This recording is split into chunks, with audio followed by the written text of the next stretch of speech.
Hi, welcome all to these deliberations, and today we are going to do some controversies. We are going to discuss some questions which you people feel are answered the way you like it is present in your guides, and I feel that they are correct the way I have been teaching you. I know these things happen in any subject, but I would like to just revise a few things which are really important, and I feel that when we have confusion on these questions, then we are surely going to lose some marks. So let's see if I can help you on these aspects. All right. Now let's see some controversies on the APH management. I know you had problems with PPH. Now there's some questions on APH which confuse us. Let's see. Question number 1. A 32-year-old pregnant woman presents with 36 weeks of pregnancy with complaints of pain abdomen and decreased fetal movements. Upon examination, pulse rate is 96, BP is 156 per 100, fetal heart rate is 128, which is normal. And on per vaginal examination, there is altered blood seen and cervix is soft and 1 centimeter dilated. What is the preferred management? Now, what's the diagnosis first of all? When a woman has got hypertension here and she's got pain abdomen, okay, she could be in labor also with pain abdomen, agreed, but what is more significant, which is pushing a diagnosis towards abruption, is that there is altered blood seen and cervix is soft. So, this altered blood seen, because altered blood is classically said about blood which is not red, but it is a little port wine type and it's a little brownish red. So that kind of blood is blood which was behind the placenta for some time and it changed color when it was getting deoxygenated and it took some time to come out of the uterus. So it is not as fresh red as you would like to see normal blood. So that altered blood which you see, it is suggesting that the patient is a case of abruptio placentae. Now, when there is abruptio placentae, what is your preferred management at 36 weeks and the heart rate is normal? So, what would I do? Would I do a immediate cesarean section? Abruption by itself is not an indication of cesarean section. We've discussed that many times. Now, you are saying, some of you have written me doubts that, sir, if there is abruption, how can somebody hear the fetal heart rate? Why? Not all abruptions will have a huge clot and not all abruptions will obstruct the heart rate from being heard. That's where you are wrong. We can hear the heartbeat in most abruptions. When the abruption is very big and it is at the anterior wall, then sometimes we are not able to hear. Does not mean that all abruptions we cannot hear the fetal heart rate. And don't think that all abruptions will have a dead baby. Most abruptions have live babies. Severe abruption, grade 3 type of abruptions coming with DIC, yes, they might be a dead baby or a severe fetal distress, but most abruptions babies are alive. So this is a live baby, and abruption itself is not an indication of cesarean section. There is no distress. I would do induction of labor. I would definitely do induction of labor, and that's what is the answer in this question. Now, let's move on and see the next question. 37 weeks, gravida 2, para 1, live 1 is admitted with pain abdomen since 2 hours and blood pressure again is high, and she is having a good fetal heart rate. Fetal heart rate is good with minimal contraction of the uterus. Cervix is 6 centimeters. ARM reveals, artificial rupture of membrane reveals blood stained liquor. That is again straightforward abruption. Blood stained liquor, and there is hypertension and there is tenderness, and the fetal heart rate is good. Abruption with a live baby and there is no distress. What is the management? Delivery or cesarean? Again, abruption is not an indication for cesarean section. Why are you thinking of anything else but a normal delivery here? I would do ARM. ARM was done. There was blood stained liquor. Fine. The baby is not having any distress. I will induce labor and deliver this patient. Again, the answer is 3, oxytocin augmentation, definitely not cesarean section. Until there is distress or the mother is getting compromised very fast, I will not do a cesarean section in abruption. Alright, now question number 3 on APH again. A lady with 38 weeks of pregnancy is admitted in view of first episode of painless bout of bleeding yesterday. Painless bout of bleeding at around 38 weeks of gestation. So, when they say painless bleeding, we are mostly thinking in terms of placenta previa. Yes, it could be a normal patient who is delivering having some show, but they say the patient presented with show, mucoid discharge, like that kind of question would come. Here they are saying there is painless bleeding. Definitely the question is going towards placenta previa. On examination, blood pressure is 124/78, HB is 10.5, uterus is relaxed. that means they are trying to say it is not a case of abruption. Uterus is relaxed and head is unengaged and floating. Unengaged and floating, again, if there is a placental previa of a major type, then the head does not get engaged easily. So, painless bout of bleeding, head is engaged and floating, that means it's a case of placental previa. Fetal heart rate is regular. Next line of management is what? What would you want to say? Placental previa with bleeding. What do you want to do? At term. So, please do not get confused. If a patient is having a bleeding with a placental previa, it has to be the major type of placental previa. Okay, the placental previa classification has changed and we now call it a low-lying placenta or placental previa. Low-lying placenta means the placenta is in the lower segment but more than 2 centimeters away from the os, and placental previa is, it is partly covering or totally covering. So, the placenta previa which is of the major type, the one which is covering or partly covering, that placental previa only bleeds. So, when there is a placental previa bleeding, then we do a cesarean section. What is the doubt in that?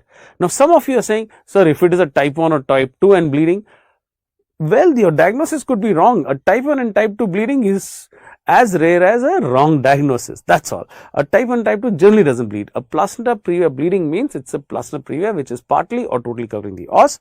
If it is bleeding, I do a cesarean section. There's no doubt in this question at all. It's one of the easier questions. Placenta previa bleeding is a sitter question. It is given so that you get these 4 marks easily and go on to the next tough question if there is one. So, please, placenta previa bleeding, do a cesarean section at term. If it is before 34 weeks and the lung is not mature, I give conservative management or the McAfee-Johnson regime because I want the lung to get mature, and conservative management is successful in 90% of patients. All that is before 34 weeks when the lung is not mature. Anytime after 34 weeks, placenta previa bleeding, cesarean. This is an easy question, guys. Don't lose marks on this one. Okay. Now, let's see another question on placenta previa. A lady with 32 weeks and 3 days of pregnancy presents with vaginal bleeding. A recent ultrasound done on her mentioned a placenta previa. Diagnosis is already given to you. And which of the following situation it is possible to do a conservative management? We just now discussed in the previous question that conservative management before 34 weeks can be done simply because we want the baby to have some time to get his lung matured, and that is achieved by McAfee-Johnson regime, which is successful in 90% of patients. Okay. Now, in which of these 4 conditions we can do a conservative management? So, can we do it for fetal heart rate less than 120, where it's given here as 86. So, this is obvious fetal distress. We cannot do conservative management. Can we do it for intrauterine fetal death? The baby is already dead. Conservation is of no benefit at this time. Baby is already gone. No point doing conservation. Let's skip a choice number 4. Significant bleeding making the mother hemodynamically unstable. Again, I will not do conservation because the mother can die now. So, the only condition where I can do a conservation in this question is the transverse lie. Now, you are getting confused because transverse lie, how will you conserve? Well, we are not doing a delivery now. It's a case of 32 weeks. Patient is a transverse lie, and the problem is not transverse lie now. The problem is the placenta previa bleeding. If the placenta previa is bleeding, whether it is transverse lie, or it is cephalic, or it is breech, or even a, let's say, a face presentation, it is of no consequence on the conservative management which I want to give. It can be of any lie. At 32 weeks, the lie is not important. Anyway, we are going to conserve. So, whatever is the lie is not a contraindication. Okay, so that's why we get confused with this transverse lie choice. So, yes, transverse lie with placenta previa bleeding at 32 weeks, conserve, and the bleeding will stop in 90% of such cases. All right. This question was also asked in some other way in some other exams. All of the following are contraindications for conservative management except something like that. So, yes, contraindication for conservative management, fetal death, maternal instability, and anomalies in the baby. These are all contraindication for conservative management. Again, transverse lie is not a contraindication. We can continue the pregnancy by giving conservative management. All right. Some questions on APH we did. Let's see another topic which is a little controversial. It's about the luteoplacental shift. Well, it is not controversial basically because of it coming in the exam, but it is controversial because of the the fundas between the gynecologist and the physiologist. We traditionally say the luteoplasmal shift starts at 6 weeks and finishes around 9 weeks, but as gynecologists we say all of this completes totally by 12 weeks, and after 12 weeks it's only the placenta working. That's why we should do cerclage after 12 weeks if at all it is required. So that's how gynecologists think. But the question is very specific and the answer is very specifically even given in your Ganong's Physiology, and it's a great book. We cannot ignore what is given in that book. And they are saying placenta takes over the function of colpoceptum for production of hormones at. Ganong is very categoric, saying that it starts at 6 weeks and finishes around 9th week. So whatever is between 6 to 9 or 6 to 10 even, that is what becomes your answer. So the answer is 8 weeks. 12 weeks is too late, and 18 and 24 is not even to be discussed. So yes, luteoplasmal shift, whatever value is given between 6 to 9 weeks, please go ahead and mark. Okay, that's the answer, and it is given in your Ganongs. And yes, I know a little bit more information won't hurt you. Please remember, the shift takes from 6th to 9th week to happen, but the colpoceptum has some function till 12th week, although not any major contribution, some function till 12th week. Even after 12th week, the colpoceptum actually continues to function till the end of pregnancy, alright, but it is not giving any major contribution to the maintenance of pregnancy. After 12th week, it is only the placenta which is giving hormones and not the corpus luteum, alright. Let's see another controversy, and that is about the anti-D administration. Now, this question has been asked to me so many times that I thought that I must do a question session on this. It is about the prophylactic anti-D. And RH examination, we had a great discussion in the app, but just the doubt and the controversy we'll take here. Prophylactic anti-D injection in non-immunized Rh negative women should be given at what time? The funda behind this, isn't it? That a woman is Rh negative, the husband is Rh positive, and considering that the baby in this mother is a positive baby, the antigens, the D antigens will go from the baby to the mother, and the mother will make an antibody response. So let us give prophylactic anti-D into the mother. The mother is already loaded with the anti-D injection, and that anti-D injection will immediately neutralize any D antigen coming from the baby after the time we give this injection. Okay, so prophylactic anti-D given in non-immunized Rh negative women should be given at what time? What I follow? I actually follow 28 weeks, 34 weeks and 72 hours after the delivery. This is what I follow, and this is what is the British guidelines also, or the NICE guidelines. And the British standard for hematology, they mention all D negative pregnant women who have not been previously sensitized should be offered routine antenatal prophylaxis, and this should be around 28 weeks and then at 34 weeks, and after delivery, if the baby is positive, we should repeat another dose or the third dose. Now, this is what is given in the British standards. Now, what do the Americans say? Americans say one dose at 28 weeks and repeat the second dose only after delivery, that is 72 hours after the delivery, if the baby is positive. Now, these are two accepted recommendations. So, both are actually correct. Now, you people have a doubt that, so which one should we answer? Now, this is a little difficult to, pinpoint, but going by what the Americans say and going by what the Williams Obstetrics book is saying, we must have to follow what is given in major books, and major books say 28 and 72 hours after delivery. So that's why my answer is 28 weeks and then within 72 hours after delivery. That is why for the PG entrance exam, I want you to mark this answer. Alright. Let's not get any more confused. Simply because it's given in Williams Obstetrics, that is my answer. Both of these protocols are actually correct. So we have to just pick up one since both are correct, and we'll pick up the American guidelines here, because that is what was asked in your exams, which was the AIMS exam, and that's what the answer was expected also. So since they asked in the exam and this is the value given in Williams, we'll go with this value.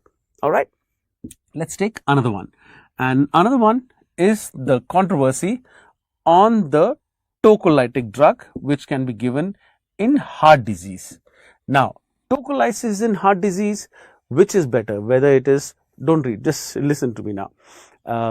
Tocolytics in heart disease, which is the better tocolytic, whether it is atosiban or whether it is nifedipine. Now, nifedipine and atosiban, I don't even want to start comparing.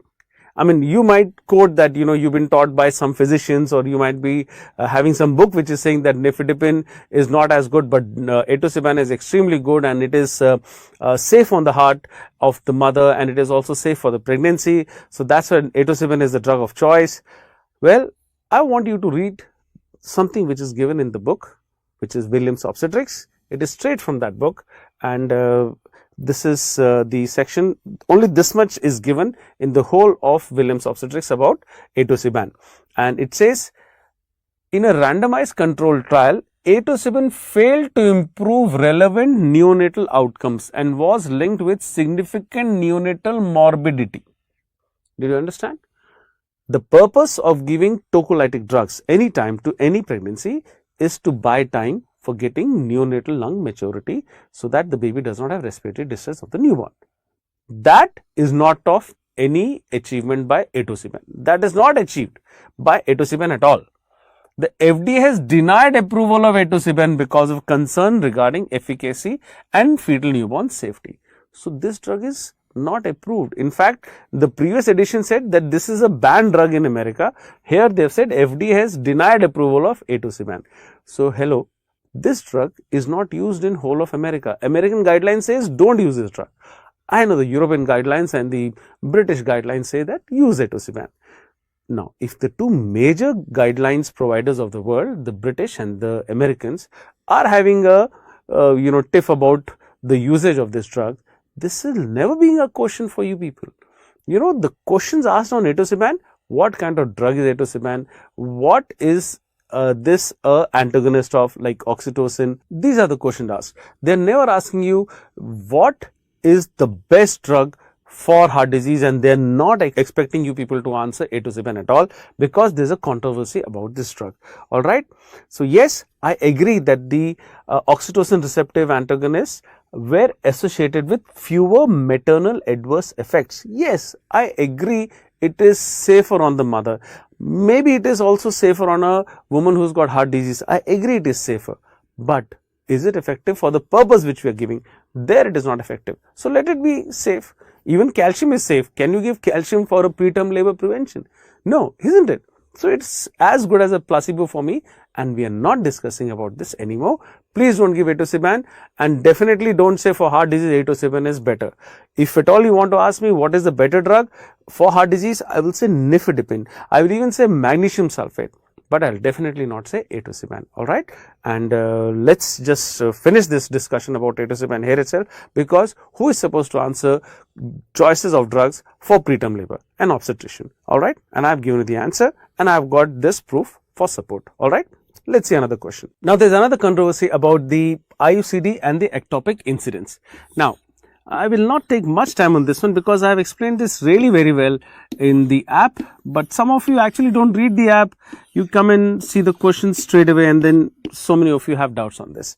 So what is the incidence of an ectopic pregnancy in a woman who is not using an IUCD? So we know that a woman will have a pregnancy 98 to 99% times in the uterus, and maybe 1% in the ectopic sites, let's say the fallopian tube, which is the commonest. Now, if she has a intrauterine contraceptive device, let's say a copper T, then what is the incidence of an ectopic pregnancy in her? What happens to the pregnancy if this woman who is on IUCD gets pregnant? Now, before I write it here, let me tell you, if a woman is having a IUCD, pregnancies reduce. Clear? If pregnancies reduce, obviously ectopics also reduce. Incidence of pregnancy, incidence of ectopic will reduce. Now, there is an IUCD user and she gets pregnant. Failure of IUCD, I know pregnancy can happen. If at all she gets pregnant, first of all, pregnancy less, ectopic less, because total pregnancies are less, so obviously ectopics will be less. Now, if at all she gets pregnant, where would the pregnancy go? Well, if this woman is pregnant with a IUCD, the pregnancy will be 95% times in the uterus still. Only around 4 to 5% it will be an ectopic pregnancy. So, let's see if a woman is having IUCD, let's say 100 women failures are there. There are 100 women in a population study of 1 lakh women who were using IUCDs, and 100 become positive. You know, out of 1 lakh use of IUCDs, suppose 100 women are pregnant. Out of those 100 women, only 5 will have an ectopic. Not all 100 will be having ectopics. Only 4 to 5%. So, yes, in this way you can make out that if a woman gets pregnant, her ectopic percentage chance is 1%. A woman with IUCD will not get pregnant. If at all she gets pregnant, look for an ectopic, because the chance of ectopic is slightly more if she gets pregnant. First of all, she will not get pregnant. If at all she gets pregnant, rule out an ectopic pregnancy. Now, please don't have an idea that IUCD causes ectopic pregnancy. If you say that as a cause of an ectopic pregnancy, then are we stupid that we are giving IUCD as one of the best procedures of contraception? Yes, we are not going to give that, isn't it? If it is going to cause so much of ectopic, then IUCD would have not been used at all. IUCDs are used to reduce pregnancies and reduce ectopics. If at all she fails and has a pregnancy, rule out an ectopic. Enough. Let's not waste more time on this one. Okay. Another one is if there is a reversal of diastolic flow or if there is absence of diastolic flow in the Doppler. Now, if a woman's systolic flow is like this and this is the diastolic flow, this is the absence, and there is another one in which we can see that this is reversal. So, reversal of diastolic flow means this is very, very dangerous. And absent diastolic flow, see, this is systolic, this is diastolic, systolic and diastolic. So, if there is diastolic absence of flow, that means baby is compromised and we are worried about this baby. Let's increase our surveillance. Let's be very careful of this baby. So, I'll increase my surveillance and I'll try to by 3-4 days, get lung maturity. I'll try to get lung maturity if the pregnancy is less than equal to 34 weeks. If the patient presents to you at, let's say, 32 weeks of pregnancy with the absent diastolic flow, I'll try and get lung matured in her baby by giving steroids and trying to buy some 3-4 days of time. Maximum I can even push it to 6 to 7 days. Not much beyond this. Most books say that around 3 to 4 days you can buy. Some of you can push up to 6 days, 7 days, but not much more than that with the absent diastolic flow. So, yes, that is for the absent diastolic flow management. If it is after 34 weeks, obviously I will deliver because lung maturity has been achieved. So, before 34 weeks, give steroids and wait for 4-5 days. After 34 weeks, just deliver because it is absent and the baby is at risk. Now, when there is reversal flow, can you see reversal of diastolic flow? It is too late for anything. Less than 34, more than 34, anytime you have to deliver, and that delivery is mostly by a cesarean section. Okay, so this is very, very clear. If there is a reversal of flow, no time. We have no time. I mean, if it is, let's say, before 34 weeks, then what we say, okay, fine. We have seen reversal. Okay, fine. Immediately give a injection of steroid and plan a cesarean section the same day. We may get 3-4 hours of time. If at all, we might be lucky, and in that there might be some development of the lung with the steroids given. But yes, the plan is to deliver immediately. So that is one more controversy which you people have. And less than 34 weeks, we try to save only if it is a case of absent, not reversal. Reversal anytime we will deliver. All right. Now, there's another discussion which keeps coming to us repeatedly in the question banks is about the incidence of C endometrium and CS cervix. Now, there's no doubt about this. I have taken a separate discussion on the app about a post-menopausal bleeding. What is the most common cause in our country? And we know that the most common cause in our country is CS cervix. All right. We have discussed about this at length. But why can't they ask you any other question? can't they ask you that a woman of 52 years has postmenopausal bleeding, plus she has diabetes mellitus, plus hypertension? What is your diagnosis? So, if they ask you this question, is it so difficult to answer C endometrium here? She's obese. They'll write obesity also. I'm sorry, I didn't mention. She's obese, she's having hypertension, and she's got diabetes, and she has postmenopausal bleeding. Agreed, I have told you 100 times that most common cause of postmenopausal bleeding in our country is CA cervix. But that does not mean that we will not ask you questions on CA endometrium. We will definitely ask you questions on CA endometrium. It's a major cancer in the world, and in our country also we get so much of CA endometrium. In fact, more CA endometrium these days, because our our standards of living are increasing, and the urban and semi-urban areas have more cases of CA endometrium, much more than before. So, please understand that CA endometrium can be a question for you. Don't think that we'll ask you only CA cervix just because that's the most common cause of postmenopausal bleeding. So, yes, this one, no more controversies. We can ask you about CA endometrium easily. Now, there's another question about the time when quickening is felt. Now, I accept a mistake on my part, because that's something which I wanted to send as an error report, but I'm telling you here, when do you have a woman who is pregnant, when does she have the quickening felt, fetal movements? So, I said that in clinical practice, I have seen women generally feeling fetal movements around 20 to 24 weeks. That's the time when they say that they're able to feel, especially primary gravidas feel it very late. So, yes, I did say that it's around 20 to 24 weeks. But yes, if you go by the book, that some women will be feeling around 16 to 18 weeks if they are multis, and some women will also feel around 8 to 20 weeks if they are primies. Yes, that is what is your textbook answer. I know I did say 22 to 24 weeks, which was a clinical situation, which was, I think I was in a mood of discussing some clinical situations. I said around 22, 24 weeks you feel most of the times. But if you have to answer the PG questions, then definitely I stand corrected, and I also tell you 16 to 20 weeks is the time, and in this also multis a little earlier and primaries a little later. Alright, let's see another question, and that is about the hormone replacement therapy. After menopause, when we give this, do you give estrogens or do you give bisphosphonates? Now, the problem is, when we read gynecology books, they favor the estrogens, and the other books like the medical books or the books of orthopedics, none of them actually say that this is the first drug or this is the best drug to be given. So, we have to understand what we are trying to explain here, because these books, which are the standard books, they did not know that one day somewhere in Asia, there are going to be colleges which are going to be reading things only as first drug, best drug, first line of treatment, best line of treatment. They did not know that people are going to be reading books like this.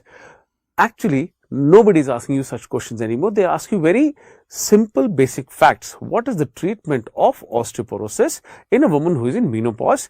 And first line, best line, these kind of questions are there in the guidebooks, not in the questions which are coming in the exams. I've been telling this many times. Anyway, let's try and explain you why I say estrogens and why it is the correct answer. I'll try and give you some sources which matter, and my source is always the Bible of gynecology for me, and that is the Novak's Gynecology. Look what it writes. Drug used in the prevention and treatment of osteoporosis are principally the anti-resorptive agents, favoring bisphosphonates till some extent, and reduce bone loss and anabolic drugs that stimulate newborn formation. Now, then it writes about the estrogens. Hormone therapy effectively prevents and treats osteoporosis, and it is FDA approved for osteoporosis. Mind you, I'm talking about Novak's 16th edition of 2020. This is not the ancient edition where you think there would have been something new coming later. This is the 2020 edition, and it says that estrogen therapy use, especially if started soon after menopause and continued long term, reduces osteoporosis related fractures. So, this itself is enough. But let's see more. Now, the Women Health Initiative, that was a very big trial which was conducted in multiple countries, and they concluded, they confirmed a significant 34% reduction in hip fractures in healthy women randomized to hormone therapy, that is estrogen, after a mean follow-up of 5.6 years. All right, significant reduction in hip fractures because of estrogen therapy. Let's see more. There are also drugs like basdoxifene, which is approved for osteoporosis prevention in postmenopausal women with a uterus, and estrogen agonist antagonist raloxifene, given as 60 milligrams orally as a daily dose, will prevent vertebral fractures in women with low bone mass. But it does not appear to reduce the risk of non-vertebral fractures. Now, that is about the other two drugs. We were discussing about estrogens. There are other two drugs. Now, bisphosphonates specifically inhibit bone resorption and are a very effective treatment for the prevention of osteoporosis. Yes, like I said, estrogens are effective for the prevention and treatment, and so is the bisphosphonates, which is effective for the treatment. Now, again, they have not written which is the first line and which is the best. Now, we will try and help you more with more facts. All right, let's see this. There was an update on menopause by the Federation of Obstetrics and Gynecological Societies of India. That is the biggest body of obstetricians and gynecologists in this country, and their updates are like the word of law. We must follow them because people who matter write these books. So, the updates on this book about hormone replacement therapy, I'm just giving you pictures from the book. They wrote that EPT, estrogen progesterone therapy, if it is given, there is definite evidence for estrogen progesterone therapy efficacy in reducing osteoporosis. There are no published data on osteoporosis drug usage beyond 7 years of age, but yes, for this 7 years, if it is given estrogen progesterone therapy in menopausal women, it is definitely known to reduce the incidence of osteoporosis. Now, let us see what it says about bisphosphonates.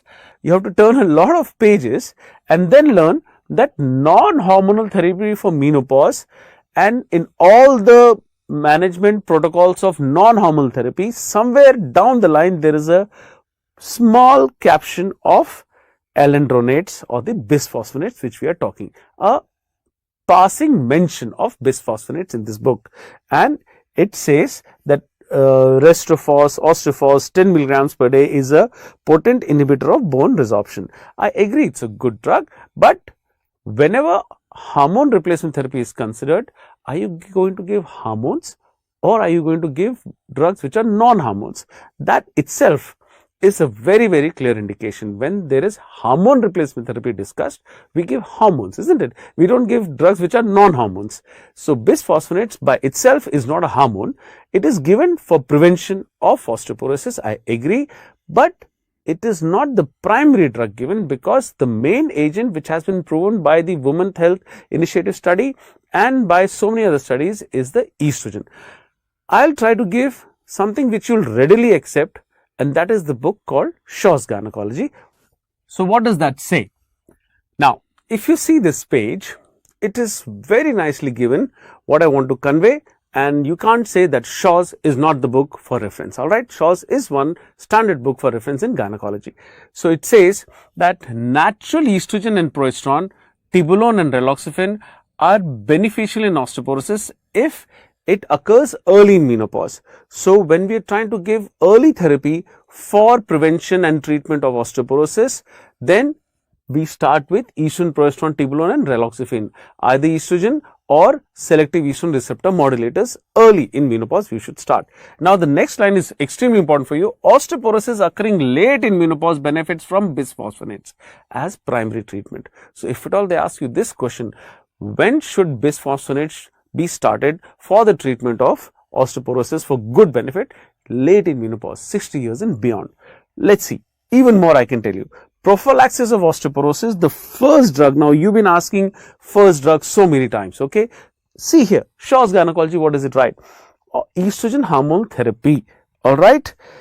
And if it is a patient who is having the uterus, then we will have to give estrogen progesterones. Somewhere down the line, even after soybean, it is giving bisphosphonates for late osteoporosis. It is clearly given here. What it was given early, it is clearly given here also. For late osteoporosis, it should be giving the bisphosphonates. Then other drugs, there is a line of other drugs, just like in the Foxy updates which I had shown you. Other drugs, first they write tibolone and 2,3 Then the fourth drug they give you is bisphosphonates. And again about bisphosphonates, it is written that after 60 years, osteoporosis should be managed with bisphosphonates. So I think I have made my point very clear here that you start primarily with estrogens when a woman is reaching into menopause. Mind you, anybody who's at menopause, let's say at 50 years, don't start the drug immediately. Wait for 1 year. Wait for the menopause to be established for that 1 year, and that after that 1 year you start the hormones, and estrogens is the best for prevention and treatment of osteoporosis. Bisphosphonates for late osteoporosis around 60 years and beyond, definitely give it. So my answer will stay as estrogen, and that also should be your answer. Now, another topic which is creating quite a buzz is the treatment of postpartum hemorrhage. In fact, what is the active management of third stage of labor? Now, so much of discussion has gone about this, and reams of Facebook pages I have contributed for making you people understand. But in the error report, you people keep asking that, sir, why not massage, or why massage and why not early cord clamping, or why delayed cord clamping? Let's see this one by one. So when we see about the management of the third stage, we should always do an active management of third stage to prevent the PPH from happening. Now, what is the expected management? Let the woman deliver, let the placenta deliver by itself, and the patient will not mostly have a PPH. If she has a PPH, let's work on the treatment of that. That is the expected management, and that is what should never be done. We should always be doing the active management of third stage of labor. So before we go into the detail of what all I have to show you to convince you what I say, let me just tell you, when a woman delivers, I do a control contraction to pull out the placenta. Moment the placenta is out, I put one hand into the vagina, one hand on the top of the abdomen, and give a gentle massage to the uterus so that PPH does not happen to all women who deliver. As an obstetrician, I don't know how many thousands of deliveries I would have done, and the kind of experience we've had in various hospitals, I can only tell you that this always works in prevention of PPH. In spite of that, if the PPH is happening, I'll be giving drugs like oxytocin, methylergometrin, and misoprostol or carboprost, which of course is the last and the major most drug which will be beneficial in most cases of PPH management, which is carboprost. So that is what we do in the labor room. Now, coming back to the question and the controversy, how I have to convince you, let's see what does the famous book Williams Obstetrics write. This is straight from Williams Obstetrics, and let's see what is given in the latest edition of Williams Obstetrics. Active management of third stage of labor consists of early cord clamping, controlled cord traction, and immediate administration of prophylactic oxytocin. The goal of this triad is to limit postpartum hemorrhage. Now, I have put an arrow and showing you the less statement. Many studies have been done to see if we do delayed cord clamping, is there going to be more PPH? And all the studies said that delayed cord clamping by 1 to 3 minutes, if you delay the cord clamping and keep the baby a little lower than the level of the mother, then more blood goes to the baby, and it's good for the baby's hemoglobin and prevents anemia in the newborn. So we try to do a delayed cord clamping these days, and that's what the pediatrician wants. So does delayed cord clamping cause problems to the mother?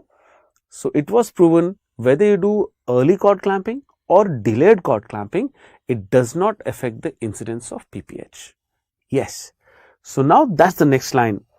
As noted earlier, somewhere in the text of Williams Obstetrics, delayed cord clamping does not increase postpartum hemorrhage, and thus clamping is a less important component of this triad.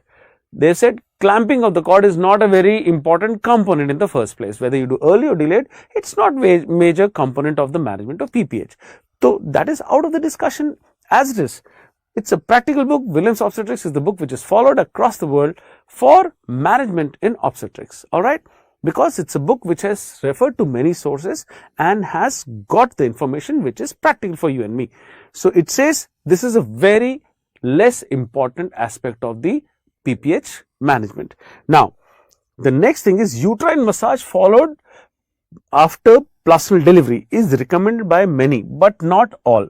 We agree. to prevent postpartum hemorrhage. We support this, that is Williams Obstetrics and the American College. We support this. That evidence for this is not very strong, but we support this because uterine massage will prevent PPH.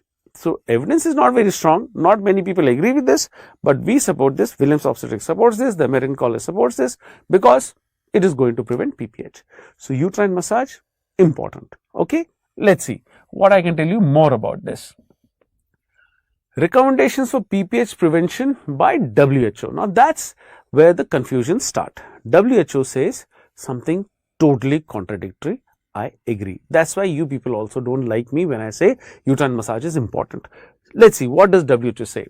All women undergoing birth should be offered uterotonics, okay, which could be oxytocin, which is the recommended drug. Now, let's see what it says next. This is actually surprising. Importance of control cord traction was also revisited. WHO is saying that control cord traction is also not very important. See why?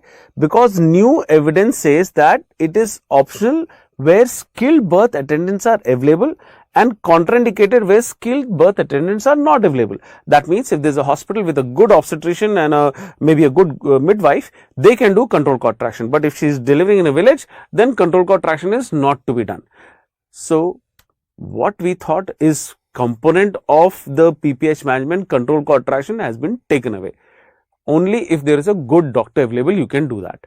So, William said cord clamping is not important. This one is saying control cord traction is not important. Now, let's read a little bit more. Continuous uterine massage is not recommended as intervention to prevent PPH. Now, this is where the controversy gets even more deeper because you people read WHO guidelines on the internet. You think I don't read them, I also read them. And it is saying that continuous uterine massage is not recommended because not everywhere you have a dedicated health professional. That's why. Not because it is going to cause a serious problem to the mother. It may cause maternal discomfort. It requires a dedicated health professional. So, that's why don't do uterine massage. So, these are recommendations for countries where there is no good health worker, or maybe even in India we can say there are places where there might be not a good birth attendant available. So, maybe uterine massage cannot be done so well by people who are not well trained. But don't we talk about ideal situations when we are writing PG entrance exam? What do you people write? What is the best investigation? What is the best management? Isn't it? If available, so you can't be saying, okay, if it is available, we write. If it is not available, we write that. We don't read like that. We read the best possible scenarios and then we go and write the PG entrance. So, yes, I know WHO is writing what you people say. It is saying that uterine massage is contraindicated because it requires a healthcare professional. So, I am a healthcare professional. If I am there and WHO simply says that don't do uterine massage, I will sit and watch a woman bleed and then only I do uterine massage. How is that possible? If a woman is bleeding, I would do a uterine massage immediately, that is treatment, but even before she bleeds, I will give a uterine massage to stop her from bleeding because I am a trained healthcare worker. Why should I not do uterine massage? At most, it causes only discomfort, not some vasovagal attack and shock to the woman. I don't know, don't waste too much time on this. It is very, very easy to understand that WHO is giving recommendations for a lot of things. Our country may be part of that third world which WHO is giving the recommendations, but when we write PG entrance, we have to know the ideal situations which are supposed to be managed by ideal doctors and ideal equipment, and for that uterine massage should be done, as simple as that. Now, maybe it is difficult to convince you, but let's see the same WHO website. When you from where you people have read these guidelines, on the website you see the video which is given, and in the video it talks about control cord traction, it talks about the prophylactic oxytocin. At the end of that video it talks about uterine massage. It does. The same WHO website. Now, I am not supposed to play those videos here because, there might be some copyright issues, but you are free to go and have a look. I have mentioned what WHO says and I am not contradicting them totally. I am just trying to tell you, when there are ideal situations with ideal trained people like obstetricians, give a uterine massage. Now, Next line in the WHO recommendations for the treatment, okay, don't get confused, for PPH treatment, okay, if you feel that there is a problem in the prevention of giving uterine massage, in the treatment immediately it writes use of uterotonics and uterine massage is recommended. So treatment he is saying you do, but prevention you don't do. So for the uterine massage, it is very well saying for treatment you should give. For prevention, only if there is a trained person. So now imagine a woman delivers in a village, don't give uterine massage, take her to the hospital when she is bleeding, and in the hospital there is a trained person, he does uterine massage. I can't waste more time on this. I have done enough by including a section on controversies, and I hope you understand. To summarize, let's see recommendations by another book written by an obstetrician and primary author, not making notes of major books, a primary author from a major medical college in the country in Delhi.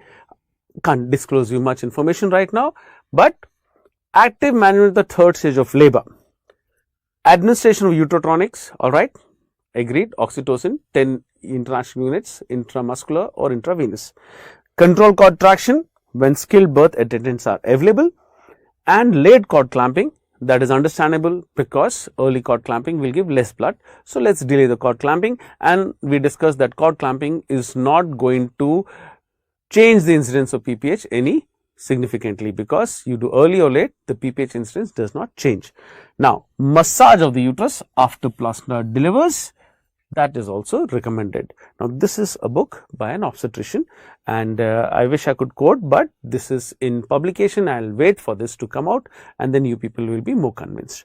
All right. So these are the two questions which were major. Now, another question which causes a lot of controversy are the events of puberty.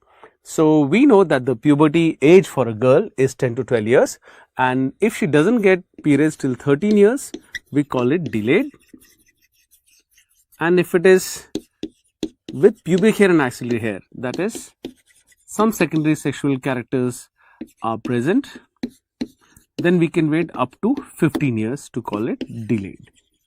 So with pubic hair and axillary hair, we can wait up to 15 years, and then only we say the girl is having delayed periods. Otherwise, if none of these things are present, then at 13 itself we say delayed. And mind you, 14 and 16 for this is outdated. These are outdated figures. Now, this is something which you people have agreed with me, and most of the books are saying this. There is not much controversy on this. Some of you actually asked me 14 and 16, but it is outdated. Last two editions of Novax are not even mentioning 14 and 16, it is 13 and 15 now. Now, the specific events of puberty and the overall first event of puberty, that is where there is some confusion. When a person is growing, there is growth in all the dimensions, and there is also height growth. So, the first recognizable event of puberty, first recognized event of puberty is the growth, overall growth.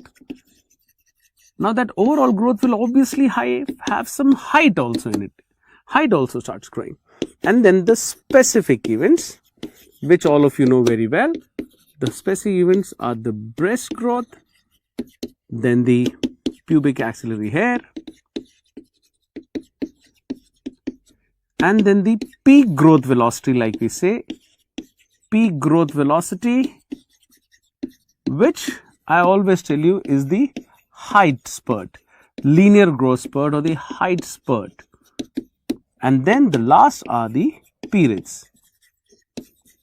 Now, these are the chain of events, and yes, we must say that the peak growth velocity, when is that achieved? That is just before periods. So, when they ask you the peak growth velocity, that is just before periods, and growth starts as the first event of puberty, that is given first. So, if they ask you the specific event of puberty, you must remember this, and if they ask you the first recognized overall event in pubertal changes, then that is the overall growth and the height growth. Alright, let's not get confused. The specific thing is the peak growth velocity. That's what is the punchline. The peak growth velocity is achieved before the periods. Now, that is where the confusion has come. That's why I am repeatedly saying peak growth velocity as a term, which should help you understand this better. Let's try and see this in a chart.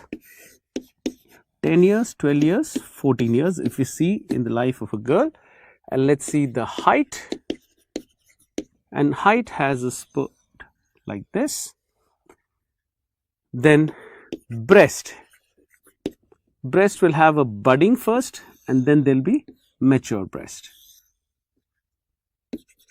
Mature breast here, and the breast budding here, and then the pubic axillary hair. I am just writing pubic hair for now. This will start after the breast budding. So, there will be scant pubic hair first and then mature pubic hair later. And what about the periods? Now, period starts after the peak growth velocity. So, periods is somewhere here. I will just write P. So, these are the chain of events. So, height, yes, height, or you can write growth. Overall growth is the first chain of events, and this peak height velocity or peak growth velocity is achieved before the periods in a girl. And once she has a periods, see the height is not growing any further after that. So, if you understand this, then the confusions are much lesser. You must know what they are asking, whether they are asking the peak growth velocity or they are asking the first event in overall changes of puberty. Once you know this, the confusions are lesser. Let's see another question. Another question asked of you people is the management of polyhydramnios and what should you be doing. Now, the question was a case of 35 weeks of pregnancy with hydramnios and marked respiratory distress is best treated by.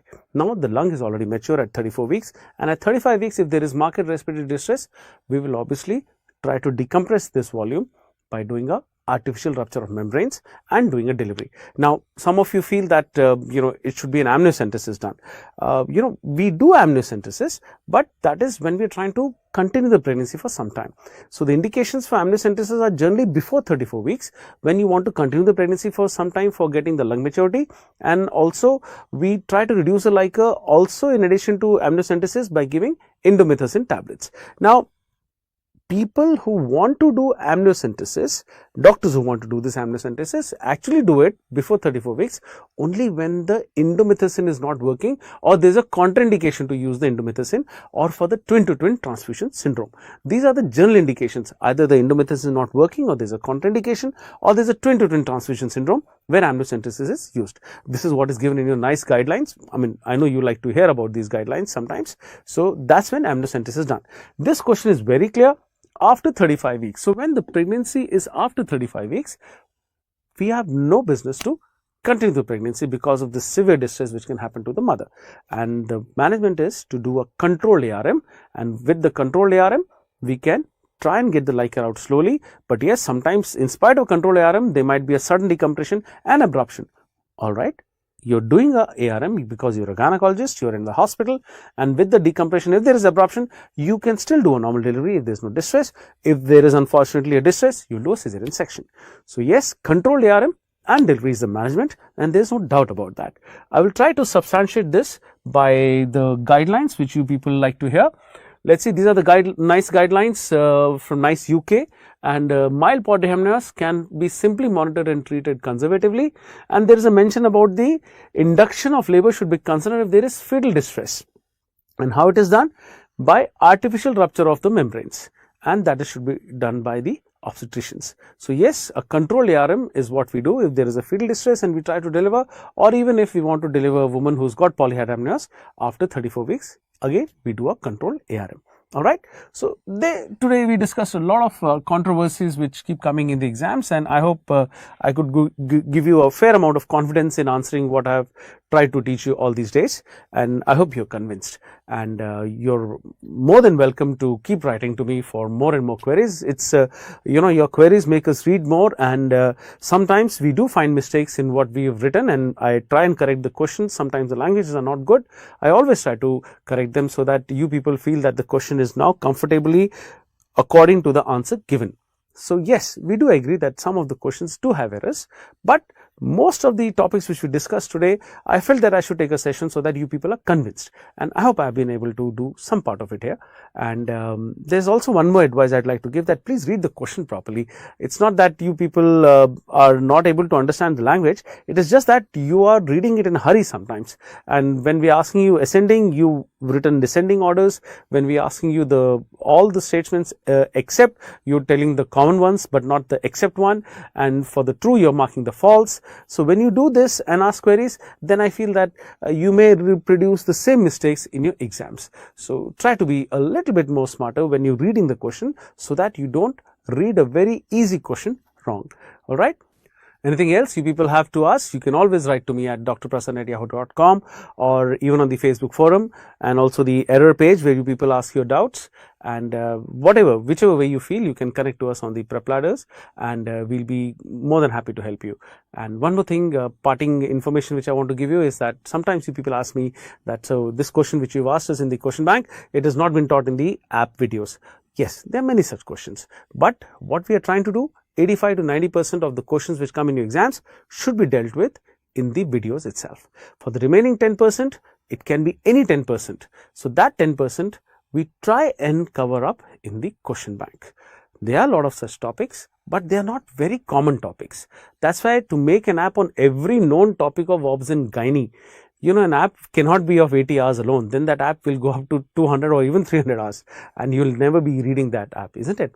So for making smart reading, we have this 85 to 90% covered in the videos itself, and for the remaining 10%, we add some questions in the question bank, so that you are not bereft of the information of these rare topics also. That's why this question bank has been added some new information.